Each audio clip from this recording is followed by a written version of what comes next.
So ever since JFK was sworn in 1961, many Americans were pleasantly surprised with how well the country was doing and how well he was leading us. For one, he created the Peace Corps in 1961, which sent young Americans to help with education, health, and development. President Kennedy is also highly respected for dealing with the Cuban Missile Crisis in 1962. So, to put a long story short, Russia, or the Soviet Union at the time, had many missiles that they were putting in Cuba, and Kennedy was not going to let this cause a nuclear war, so he had warned Russia, helped get the missiles out, and received much respect and credit for this. He also supported lots of government regulations along with tax cuts to help boom the economy, which it certainly did have a big effect. And of course, who could forget the moon mission goal during the space race against the Soviet Union, and of course his proposal of the civil rights movement. But of course, all good things must come to an end, as on November 22nd, 1963, John F. Kennedy would be shot in Dallas, Texas. It was now time for Vice President Lyndon B. Johnson to be sworn in as the 35th President of the United States, picking Hubert Humphrey, a senator from Minnesota, as his Vice President. One of the first things that President Johnson did was signing the Civil Rights Movement, which was originally proposed by John F. Kennedy, as I mentioned earlier, but has just now passed the Congress for Johnson to sign into law. Now, the next election was coming up, and the real controversial question was, who were the Republicans gonna run? When we look at last election, look how popular that Richard Nixon was, and he still didn't stand a chance to John F. Kennedy.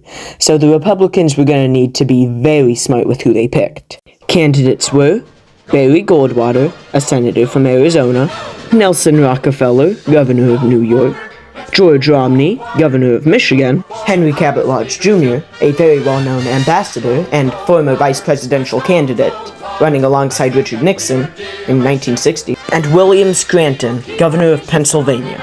Senator Goldwater was by far the most conservative of all of these candidates, and with how extremely conservative he was, many Republicans went with the more moderate/liberal candidates, such as Romney and Rockefeller.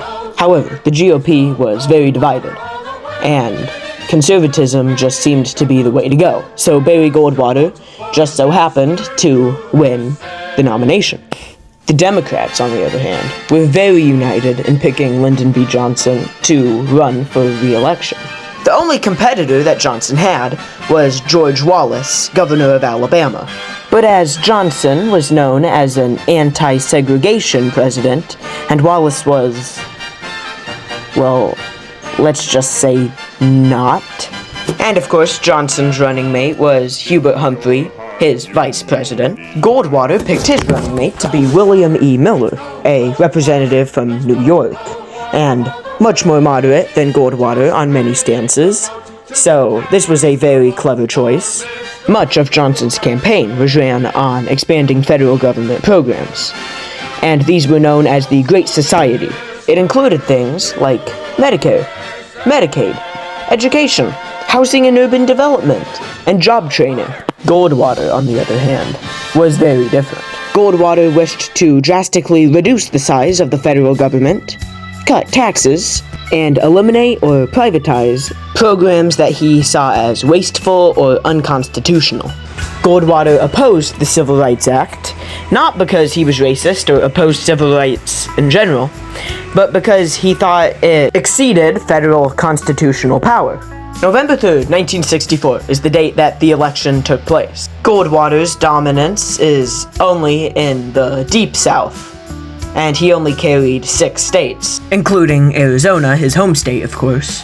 This won him 52 electoral votes. Johnson, on the other hand, carried a historic landslide with 486 electoral votes. He also won over 61% of the popular vote. And so, in 1965, Johnson would be sworn in yet again to carry on a second term in the White House. Look at that guy go now, fellas. The whole